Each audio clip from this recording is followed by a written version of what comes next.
Everyone. This presentation is about integrating technology and pedagogy for instructional leadership. Let's have a look. Let me introduce myself first. I'm Dalia Balboul, a computer engineer with a passion for teaching. I started teaching in '99, undertaking several leadership roles. Start by defining what is instructional leadership. To me, instructional leadership is the heart of any school improvement because every action directly shapes teaching quality and student learning. One definition would prioritize pedagogy over the operational duties of any manager in the belief that this would support teachers' growth. Another definition emphasizes that instructional leadership is about intentionally creating conditions where great teaching can happen. A third definition, and I like that one, defines that focus on evidence-based strategies, data-informed decision-making, and collaborative working communities would help an instructional leader and would shape instructional leadership. That this third definition, it aligns with my belief that a lasting change would happen when strategy, culture, and people are aligned. As we can all see from all three definitions, they all emphasize teaching and learning in the heart of instructional leadership, but every one of them would highlight a different leadership action or focus area in order to accomplish this. The next logical question would be, why does this matter? Instructional leadership, in my opinion, is crucial because it creates a direct link between leaders' action, quality of teaching, and learning outcomes. These three define a school's effectiveness and success. Instructional leaders would definitely safeguard the core mission of education. They would empower teachers, recognizing that investing in educators is the most powerful way to elevate instructional quality. They use evidence-based strategies. They're not impulsive. Their decisions are based on data.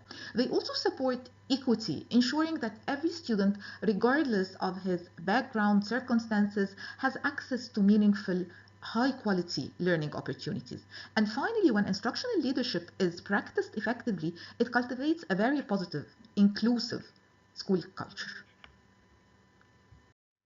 I have applied multiple leadership approaches. I find distributed and cognitive based the most relevant to my practice. For the distributed leadership, this promotes decentralization. It emphasizes shared responsibility. Leadership functions are spread across teachers, team, departments. This aligns closely with my belief that leadership is not a solo act. In our IT department, defined clear roles are assigned to different members of the staff. I assign those roles based on everyone's best trait. Okay, so the end result is best team performance. I see this model empowers teachers, increases collaboration. However, without very clear defined responsibilities, this can slow progress. Another very good example was during the digital shift I led during the pandemic. It was next to impossible to accomplish all instant demands of parents, students, and fellow teachers without dividing and sharing responsibilities. Cognitive-based leadership is one of my favorite theories actually because I'm a visual person. I would reflect and understand a chart more than a text report. Cognitive-based leadership focuses on the leader's ability to process complex information and make evidence-based decisions and adapt his strategies accordingly. As an examination officer, one of my duties is to produce a comparative statistical analysis of the results every session, reporting performance of different subjects and different departments, and having this reported to the school's principal. As a teacher, I would usually use the online reports Cambridge publishes every examination series detailing performance of every question. I would usually take this data, turn it into an Excel sheet, and analyze performance of every teacher in my department. This data would precisely reflect what topic is covered best and what exactly needs improvement.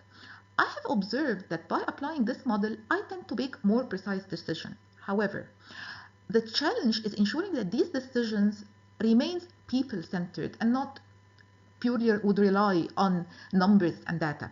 Effective instructional leadership, in my opinion, would blend multiple theories. This hybrid approach would ensure improving the teaching quality and the student outcomes. at the international educational programs of the Arab Academy for Science and Technology, a very prestigious and well-established educational institute in Egypt. My school's instructional leadership practices are interconnected actions that directly impact teaching and learning. It creates a continuous cycle of improvement. For the monitoring and feedback, we conduct bi-semesterly classroom observations and collect feedback from student questionnaires. Any teacher in the school would only get his contract renewed if he scores 70% score or more. For the professional development, it's a top priority, of course. And for the curriculum and assessment alignment, heads of department ensure curriculum aligns across grades, preventing content gaps. Exam results are periodically analyzed. All teachers in the school have access to interactive whiteboards and subject-specific teaching materials, and we do practice innovating techniques as flipped classroom. And finally, for the cultural and motivation, high expectations is set for everybody. Reflecting on these practices, none of them happen by accident. They require leaders to be deliberate, visible, and deeply engaged with a care for the educational process. My instructional leadership approach would connect vision and action. We already have a very good base with structured feedback, aligned curriculum, and rich professional development. But I can go a bit further. I've organized my suggestions under the relevant theories that inspired each idea. I want to use AI to analyze data and detect patterns to guide future plans precisely, and would make technology-focused professional development a mandatory thing. Maybe add some training on the Gen Z psychology for relevance and empathy. I would integrate all admin, instructional, and assessment data in one LMS so the process can be tightly monitored.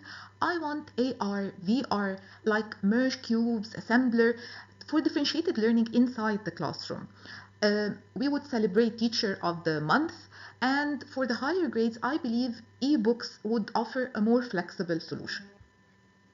Department, my role extends beyond administrative duties to shape pedagogical excellence to improve the students' performance.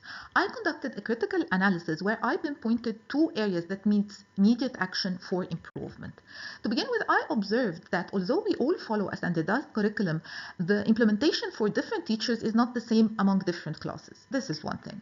Another thing, some teachers struggle aligning their plans with the learning outcomes needed. I always assumed that aligning the learning objectives of the course is a straightforward thing when planning your lesson. Well, I intend to have a collaborative curriculum mapping and maybe have teachers uploading their lesson plans to a common cloud where they can share ideas. Another thing, I observed that only a limited percentage of teachers actually implement active learning within their lessons. This was collected from feedback from student questionnaires. Maybe the lack of focused professional development on student-centered approaches and methods is the reason for this.